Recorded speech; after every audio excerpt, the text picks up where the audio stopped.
născut cel prea curat într-o noapte fără nor, și pe cer s-a arătat steaua păcii tuturor.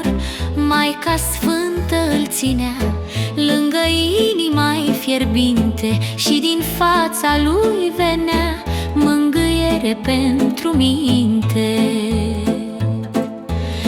Păstorașii au pornit peste dealuri, peste văi, că au auzit vestit că s-a născut Domn de-apoi.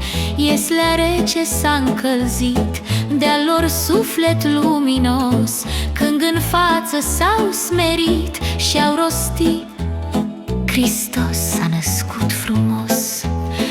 Magii aduc din depărtări daruri alese și mari, și în glasul lor de zări se aud colinde tari.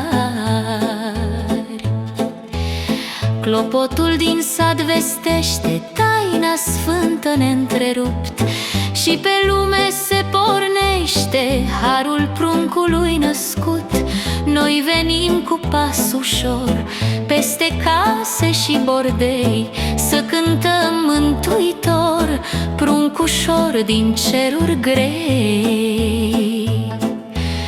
S-a născut cel prea curat, Domn al lumii și al stării, și cu suflet împăcat